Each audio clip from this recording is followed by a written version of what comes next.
女人将水果刀放在一边，刀却诡异的自己掉了下去。旁边煤气灶的火苗被忽然加大，随之锅里的油被点燃，窜出火焰。女人见状赶了过来，可却慌张的不知所措。好在黑妹直接拿起灭火器将其扑灭。到了晚上，女人正开心的刷着3000不良人的视频，可忽然感觉到似乎有人在门口盯着自己。来到客厅后打量了一番，屋里并没有什么异样，随后她便安心的睡了起来。然而到了午夜时分，诡异的事情发生了，她的铺盖不知被谁扯开，然后房间里的灯也开始闪烁起来。女人被一阵寒意唤醒，发现毯子不知何时被扔到了床边，于是便上前将其捡起。可忽然她感觉到似乎又有人在身后盯着自己。红色沙发的坐垫凹下去了一点，莫非那上面真有什么怪东西？她壮着胆子将铺盖扔了上去，还好什么都没有。女人也长长的松了口气。然而当她准备回去睡觉时，可怕的一幕出现了，毯子上似乎站着什么东西。女人放下的心再次悬了起来。这一幕直接吓得她大声的呼喊起来。小黑第一时间赶了过来，但此时的屋内却早已没了异样。女人努力地描述着自己的发现，然而小黑却认为她是紧张过度导致的。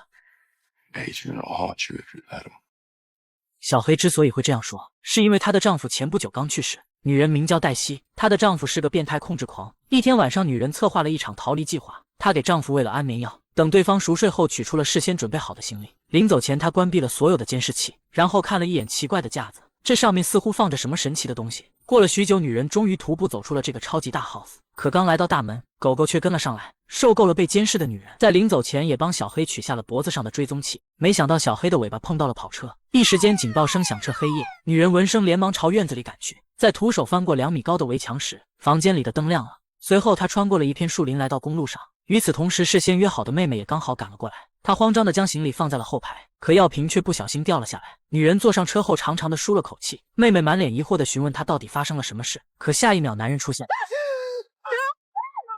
受到惊吓的妹妹连忙启动汽车逃离了这里。男人看着远去的2人愤怒至极，他捡起地上被落下的药瓶，心中燃起了复仇的计划。在朋友家里待了2周的黛西依旧不敢出门，她每天要做的事就是在窗前观察丈夫是否会找来。忽然妹妹赶了过来，黛西看着对方瞬间愤怒无比，因为丈夫已经知道是她带着自己离开的，如果那个控制狂跟踪过来的话，自己就完了。可让她没想到的是，妹妹给她带来了一个天大的好消息。 He's dead。 黛西有些不太相信。 What？ 但这个消息已经上了新闻，她端着手机久久无法平静。那个掌控着自己吃饭、睡觉、外出，甚至是思想的人居然突兀的自杀了，并且还给她留下了500万美元的巨款。黛西的春天貌似真要来了，她毫不吝啬地拿出一小部分资金，让小黑的女儿实现了上大学的梦想。欢快的气氛让黛西暂时走出了之前的阴影，但事情似乎并没有那么简单。在经历了开头的那些诡异事件后，她重振旗鼓来到一家公司面试，老板对她的自我介绍颇为满意，但在准备欣赏她的作品时，男人愣住了。公文包里空空如也，黛西尴尬地解释自己确实有将设计稿放进去，老板也没生气，并表示将图片发她邮箱里就可以了。可下一秒，女人忽然感到一阵眩晕，随即倒在了地板上。被送到医院后的黛西就已经清醒了过来，医生告知她身体并无大碍，验血结果会在稍后通过电话告知她。没过多久，医院就打来了电话，并且告诉她血液里查出了安眠药的成分。与此同时，黛西看到了洗漱台上的药瓶，赫然就是那个逃跑时被弄丢的瓶子。女人此时心中有了不祥的预感，老公阿德里真的找上门了。为了证实自己的想法，黛西来到了小叔子的公司，她将自己的猜测说了出来。老公阿德里是个顶级的光学专家，很有可能已经研制出可以隐身的东西，并表示桌子上的药瓶就是最好的证明。哪料对方提起哥哥也是一阵抱怨，原来他也是一位受害者，甚至在听到哥哥自杀的消息后，心中升起了一丝快意。但盒子里的骨灰和信件里的照片确实证明阿德里已经死了。黛西有些不知所措的想找妹妹谈一谈，哪料对方上来就是一阵阴阳怪气。女人有些不解，但对方继续说着，如果真的厌恶自己可以当面说清，根本不用通过邮件来恶心自己。黛西闻言一脸懵逼。 I didn't send you the fucking email. You need some medication. Adrian is dead. 回到家中，她第一时间检查了自己的邮箱，里面果然有一封发给妹妹的邮件，上面的内容确实足够让对方愤怒，如果不是恨之入骨，根本不会出现这些词语。黛西绝望地哭了起来，她坚信这一切都是那个死去的老公所为，自己终究还是没能摆脱他的控制。黑妹见她情绪低落，便想要上前安慰，哪料被直接打倒在地。黛西连忙上前询问情况，却让黑妹误以为是她对自己动了手。赶来的小黑看着受伤的女儿，根本不想听黛西的任何解释。 Enough. See, enough. Just stop it. 绝望的女人意识到老公是想让她孤立无援，于是愤怒地拿起了水果刀，然后将咖啡粉撒在了地上，准备与对方决一死战。但过了许久，屋里并没有什么动静。忽然她想到了一个办法。可以通过手机证实对方的存在。在按下号码没多久后，手机震动的声音传了出来，声音是从房顶的阁楼里传出的。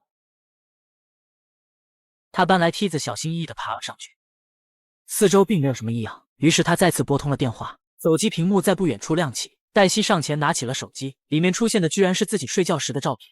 突然梯子那边传来了动静，女人小心翼翼地上前查看，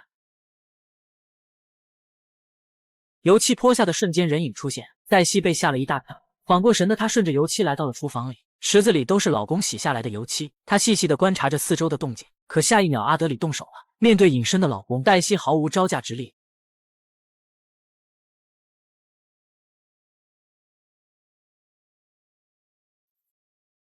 不过好在她逃了出来，在邻居的帮助下，她回到了自己的家中。如果想要证明自己的想法，她就必须找到家里那个重要的东西。原来当初逃走时，黛西注视的那个架子上放着的居然是一件隐形衣。当她按下红色按钮后，架子上缓缓地出现了一件黑色的衣服，上面布满了光学元件。她坚信丈夫一定就是用它在搞鬼。到了晚上，黛西将妹妹约到了玉兰餐厅，毕竟是亲人，妹妹并没有太过记恨姐姐。黛西也准备将自己最新的发现讲给她听，但就在这时，可怕的一幕出现了。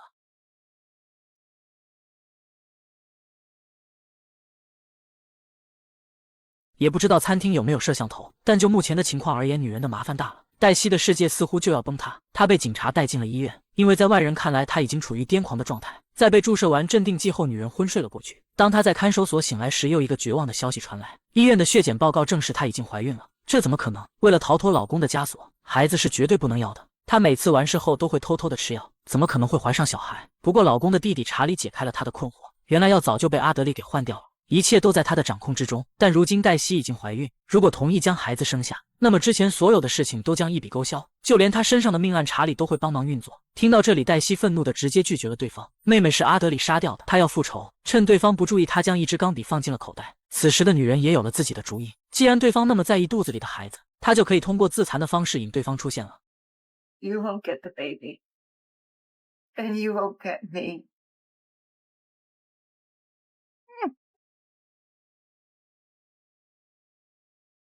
女人瞅准时机，直接扎了过去。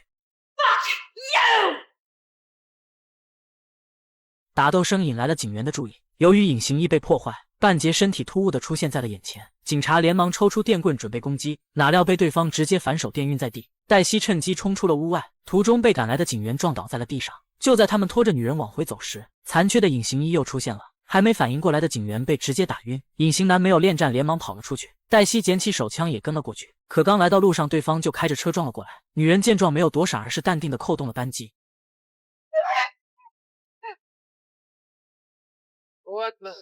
What the fuck？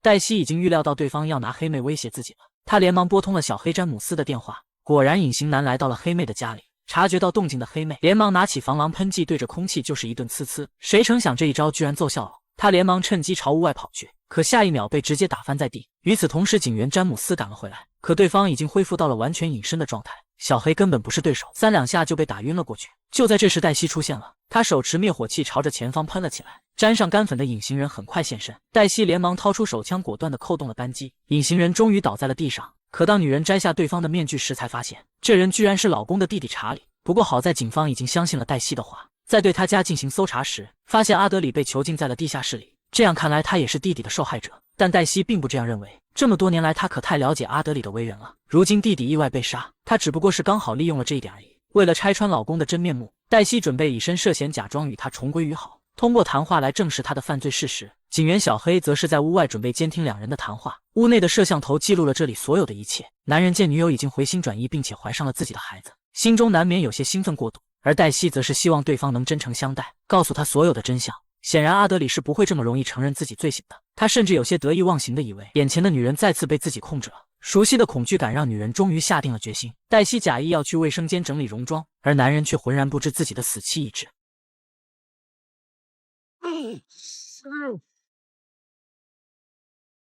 从卫生间回来的黛西看到这一幕，被吓得尖叫起来。她第一时间拨通了求救电话，声音急切地表示这里有人试图自杀。然而当她退到摄像头的后面时，脸上却瞬间露出了淡然的神色。